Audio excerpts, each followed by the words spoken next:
الذین وہ لوگ جو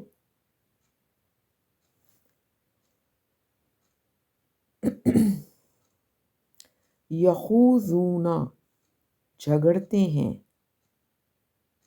فی میں آیاتنا آیاتی آیتیں نا ہماری ہماری آیتوں کے بارے میں فَأَعْرِضْ تو عارض اعراض کر لو کنارہ کر لو انہم ان سے ہم ان سے حتیٰ یہاں تک کہ یخوضو وہ مشغول ہو جائیں فی میں حدیثن کوئی بات یا کسی بات میں غیری علاوہ ہی اس کے علاوہ، یعنی جب تک کہ وہ کسی اور بات میں مشغول نہ ہو جائیں تو ان سے کنارہ کر لو، ایک سائڈ پہ ہو جاؤ۔ اور اما اگر یونسینہ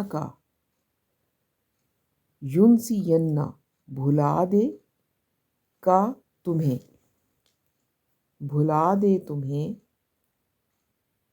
الشیطان شیطان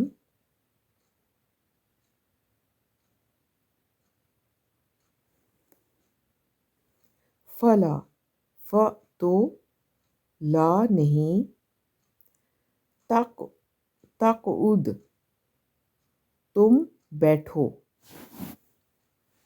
بعد میں ذکر یاد آنے کے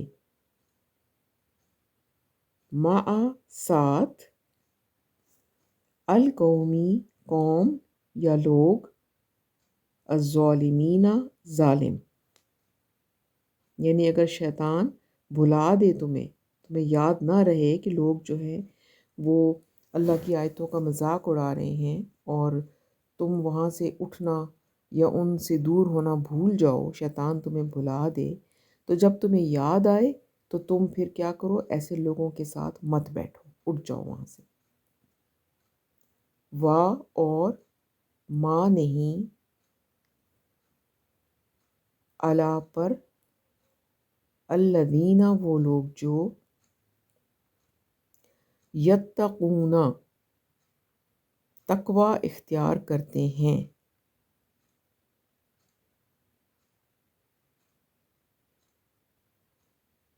من سے حساب ہم ان کا حساب من کوئی شیئن چیز اور لیکن ذکر نصیحت کرنا لعل تاکہ ہم وہ یتقون وہ تقوی اختیار کریں یا باز آ جائیں۔ یعنی کہ کیا مطلب بنے گا اس کا با محاورہ، کہ وہ لوگ جو پرہیزگاری کرتے ہیں یا تقوی اختیار کرتے ہیں، متقی ہیں، ان جھگڑا کرنے والوں کے حساب سے کوئی چیز نہیں، یعنی جھگڑا کرنے والوں کا جو وبال ہے وہ ان پر نہیں ہے، بے شک وہ ساتھ بیٹھے بھی تھے اور بعد میں اٹھ گئے تو وہ ان پہ ان کا کوئی وبال نہیں ہے، لیکن نصیحت کرنا تاکہ وہ باز آ جائیں، لیکن کیا ہے کہ سوائے اس کے کہ وہ ان کو نصیحت کر دیں کہ وہ اس گناہ سے باز آ جائیں، اس برائی سے باز آ جائیں۔ تو بس یہیں تک ہم آج کرتے ہیں، اور ابھی میں اس کو تھوڑا سا آپ کو سمجھا دیتی ہوں، کیونکہ ویسے تو آسان ہے لیکن تھوڑا سا آیات کو کھول کے سامنے رکھ کر آپ اگر تفسیر سنیں گے تو آپ کو اچھا سمجھ آئے گا۔ اچھا، اب آیت نمبر 65 میں اللہ تعالیٰ نے جو اللہ کے عذاب ہیں، اللہ تعالیٰ اپنے عذاب سے ہر ایک کو محفوظ رکھے، اس کے 3 اس کی قسمیں اللہ نے بتائی ہیں۔ اور وہ کیا ہے؟ اللہ تعالیٰ فرماتے ہیں آپ صلی اللہ علیہ وسلم سے کہ آپ کہہ دیں کہ وہ اللہ قادر ہے اس پر کہ تم پر بھیج دے کوئی عذاب اوپر سے۔ اب اوپر سے کیا مراد ہے؟ جیسے آسمان کی طرف سے، اوپر آسمان ہے لہٰذا اس طرف سے کوئی عذاب تمہارے اوپر اللہ لے آئے، مثلاً آسمان کا کوئی ٹکڑا یا کوئی جیسے میٹرائٹس وغیرہ ہوتے ہیں وہ گر جائے۔ آج کل تو ایسی خبریں اکثر سننے کو ملتی ہیں کہ اس طرح کی کوئی چیز زمین پر گرنے والی تھی لیکن پھر اللہ کے حکم سے وہ خلا ہی میں ڈیزالو ہو گئی، یا خلا ہی میں کسی اور سیارے سے ٹکرا کے ختم ہو گئی۔ تو اسی طرح سے اوزون کا آپ دیکھ لیں کہ اوزون کی جو لیئر ہے وہ بھی اللہ تعالیٰ نے زمین اور زمین والوں کے بچاؤ کے لیے پیدا کی ہے۔ وہ چاہے تو اس حفاظتی چھتری کو بھی ہٹا سکتا ہے، تو یہ بھی اللہ کے عذاب کی ایک شکل ہے۔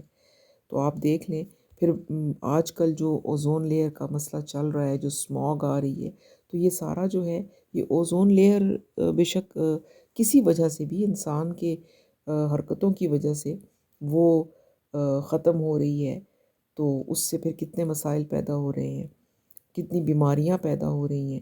اسی طرح سے ہی اللہ تعالیٰ جو ہیں بارشیں آتی ہیں، ہوائیں آتی ہیں، تو یہ سب اللہ تعالیٰ کی عذاب کی قسمیں ہیں جو کہ آسمانوں کی طرف سے آنے والے عذاب ہیں۔ اللہ تعالیٰ محفوظ فرمائے سب کو۔ اور پھر دوسری قسم کیا ہے؟ یا تمہارے قدموں کے نیچے سے، او من تحت ارجلکم۔ اب قدموں کے نیچے سے کون سے عذاب ہیں اللہ تعالیٰ کے؟ اللہ قادر ہے جیسے مرضی بھیج دے، ہماری خیال میں بھی نہ ہو، اور اس طرح کی چیز اللہ تعالیٰ ہم کر سکتے ہیں، لیکن جس کا مشاہدہ ہم کرتے رہتے ہیں اس میں کیا ہے؟ جیسے قدموں کے نیچے سے کون سے عذاب آ سکتے ہیں؟ زمین پھٹ جاتی ہے، زلزلے آتے ہیں، یہ لاوا نکل پڑتا ہے، تو یہ بہت کامن آج کل تو ہمیں بہت دیکھنے میں ملتا ہے، اور قرب قیامت کی نشانیوں میں سے ہے کہ زلزلے بہت زیادہ ہو جائیں گے، اور پھر قیامت کا زلزلہ اللہ معاف فرمائے۔ تو یہ بھی عذاب کی ایک شکل ہے اللہ تعالیٰ کی، شہر کے شہر جو ہیں وہ دھنس جاتے ہیں زمین کے نیچے۔ تو اللہ تعالیٰ جو ہے عذاب کی اس شکل سے بھی ہم سب کو محفوظ رکھیں۔ پھر اس کے بعد تیسری قسم کا عذاب کیا ہے؟ یا تمہیں گروہوں میں تقسیم کر دے اور ایک کی طاقت کا مزہ دوسرے کو چکھائے۔ یعنی کہ اللہ تعالیٰ جب گروہوں میں تقسیم کر دیتا ہے لوگوں کو، اور وہ گروہ آپس میں ایک دوسرے سے لڑنے لگ جاتے ہیں، تو یہ بھی اللہ کی عذاب کی ایک شکل ہے کہ اللہ تعالیٰ آپس ہی میں ایک دوسرے سے ایک گروہ سے دوسرے گروہ کو تکلیف پہنچتی ہے اور لڑائیاں ہوتی ہیں، اور ظاہر سی بات ہے کہ اس میں بھی بہت نقصان ہوتا ہے جانی اور مالی۔ تو یہ بھی اللہ تعالیٰ کی عذاب کی ایک شکل ہے، اور یہ اللہ تعالیٰ کی بڑی رحمت ہوتی ہے جب انسان آپس میں مل جل کر سکون اور خوشی کے ساتھ رہیں۔ جب لڑائیاں ہوتی ہیں تو سکون اٹھ جاتا ہے۔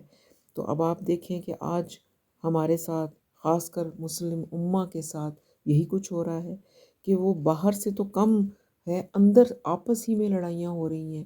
مسلمان ہوتے ہیں، فرقے فرقے ہو گئے ہیں آپس میں، اور ایک فرقہ دوسرے فرقے کو کافر قرار دے کر اس سے لڑنا شروع کر دیتا ہے، اور اسی طریقے سے یہ لڑائیاں جو ہیں کس حد تک پہنچ جاتی ہیں، قتل و غارت تک۔ تو یہ بھی اللہ تعالیٰ کی عذاب کی ایک شکل ہے، جب اللہ تعالیٰ کی ناراضگی کا ایک ہے کہ اللہ ناراض ہیں، تو اس طرح کے عذاب بھی اللہ تعالیٰ قوموں پہ ڈالتے ہیں۔ اللہ تعالیٰ اس طرح کے عذاب سے بھی ہماری حفاظت فرمائے۔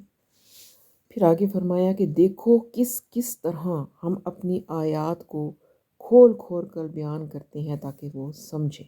یعنی اللہ تعالیٰ نے اب یہ جس طرح سے اللہ نے یہ اوپر کی آیت کو کھول کے بیان کیا، عذاب کی شکلیں بتائیں، اسی طرح سے اللہ تعالیٰ نے تمام احکامات، تمام باتیں بار بار طریقے سے مختلف اینگل سے بتائی ہیں قرآن پاک میں، اور یہی اللہ تعالیٰ یہاں فرما رہے ہیں کہ دیکھو کس طرح سے ہم اپنی آیات کو کھول کھول کر بیان کرتے ہیں، اس رخ سے بھی دکھاتے ہیں، اس رخ سے بھی حالات کو دکھاتے ہیں۔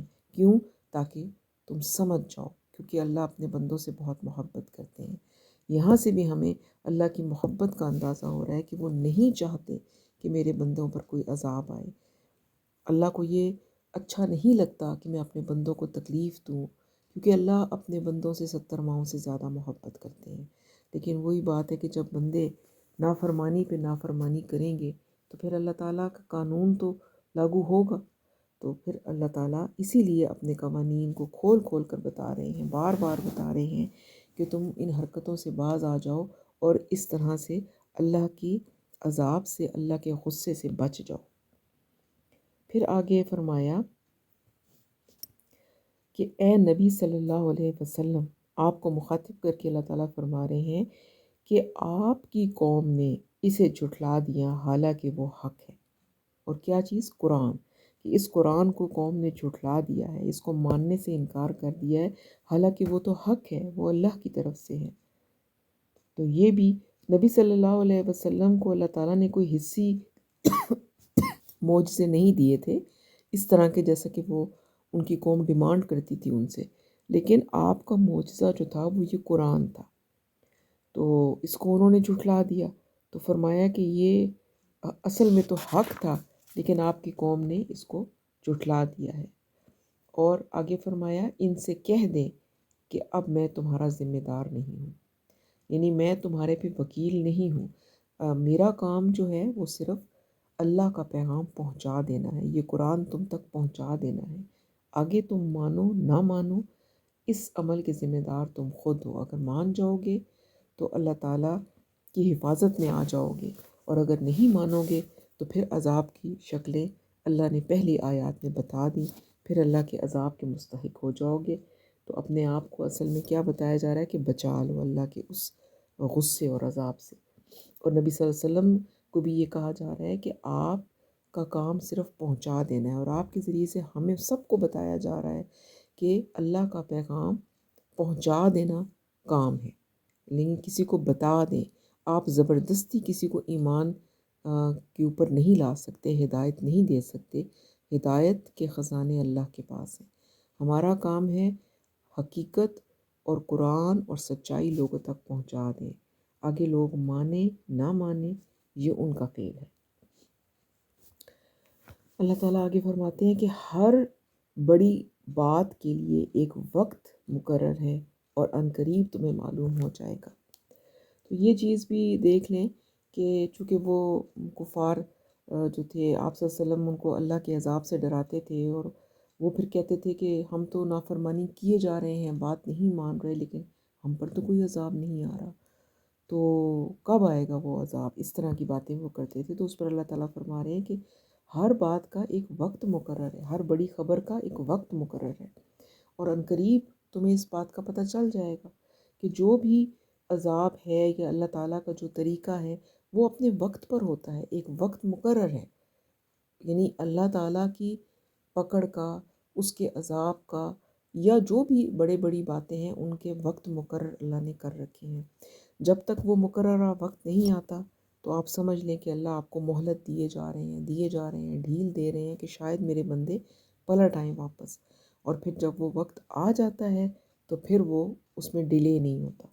تو یہاں پر یہی بات بتائی جا رہی ہے کہ عنقریب تمہیں معلوم ہو جائے گا، جب تم پر یہ چیز آئے گی تو پھر تمہیں معلوم ہو جائے گا۔ اور پھر قیامت کے بارے میں بھی یہی بات ہے کہ وہ کہتے تھے قیامت کب آئے گی، تو وہ بھی اپنے مقررہ وقت پر آئے گی جو صرف اللہ کو معلوم ہے، اور جب وہ آئے گی تو تمہیں معلوم ہو جائے گا۔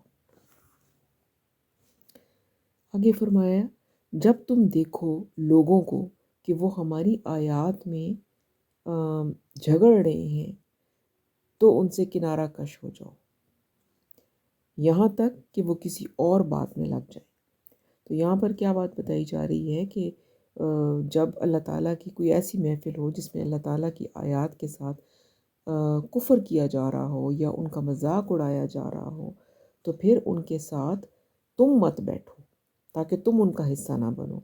ایمان کا کم از کم تقاضا یہ ہے کہ ایسی محفل سے احتجاج کے طور پر اٹھ جاؤ، نکل جاؤ وہاں سے، اور یہاں تک کہ وہ کسی دوسرے کام میں لگ جائیں، کسی اور بات میں لگ جائیں۔ یعنی جب کسی محفل میں لوگ اللہ اور اس کی آیات کا مذاق اڑائیں تو ان سے کنارہ کشی کر لو، اور جب وہ کسی دوسرے موضوع پر گفتگو کرنے لگیں تو پھر تم ان کے پاس جا سکتے ہو۔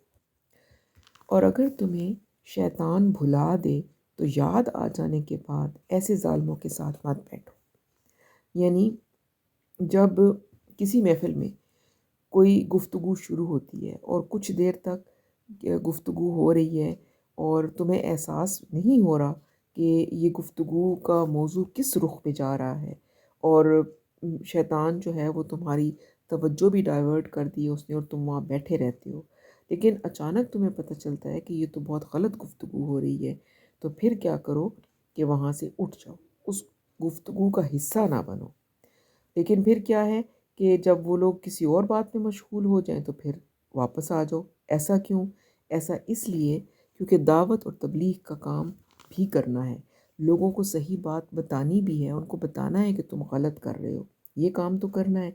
تو جب ایک موضوع گرم ہے اس وقت بات کرنے کا کوئی فائدہ نہیں ہے، حکمت کے ساتھ بات کرنی ضروری ہے، تو پھر اس وقت خاموش ہو جاؤ، وہاں سے اٹھ جاؤ، اس لیے کہ تم اس غلط بات کا حصہ نہ بن جاؤ۔ لیکن پھر ان لوگوں سے کنارہ کشی نہیں کرنی۔ کسی ایسے موقع پہ جب حالات اچھے ہوں تو پھر ان کے پاس جاؤ اور ان کو سمجھاؤ تاکہ وہ بات کو سمجھ جائیں، اور جب علیحدہ ہو جب جاؤ تو بھی اس طرح نہ جاؤ کہ واپس آنے کے راستے بند ہو جائیں، کیونکہ ہم نے لوگوں کو دین کی طرف لانا ہے حکمت اور بصیرت کے ساتھ۔ تو اگر کوئی غلط کام کر رہا ہے اور ہم اس کے ساتھ لڑنا شروع کر دیں یا اس کی گفتگو کا حصہ بن جائیں گے تو یہ غلط ہو جائے گا۔ وہاں سے اٹھ جائے، اس وقت خاموش ہو جائیں۔ ویسے ایک بات یہ بھی ہے کہ جب کوئی ایسا ہاٹ ٹاپک چل رہا ہو، غلط بات ہو رہی ہے، تو آپ کو پتہ چل جاتا ہے کہ یہاں پر اگر اب میں بات کر کے سمجھاؤں گا تو بات سمجھ میں اگلے کی نہیں آئے گی، الٹا بحث برائے بحث ہوگی، اور ہو سکتا ہے اگلا بندہ سامنے والا کوئی ایسی بات کر دے کہ جس سے وہ اور زیادہ گنہگار ہو جائے۔ تو پھر ایسے موقع پر خاموش ہونا بہتر ہے، خاموش ہو کر ایک سائٹ پر ہو جائیں، لیکن پھر جب حالات بہتر ہوں، وہ بندہ کسی اچھے ماحول میں اچھے موڈ میں ہو، تو پھر اس کو سمجھانا بھی مقصود ہے۔ اور یقیناً جو لوگ تقویٰ کی روش اختیار کرتے ہیں ان پر ان لوگوں کے حساب کی کوئی ذمہ داری نہیں ہے، لیکن یہ یاد دہانی ہے تاکہ وہ تقویٰ اختیار کریں۔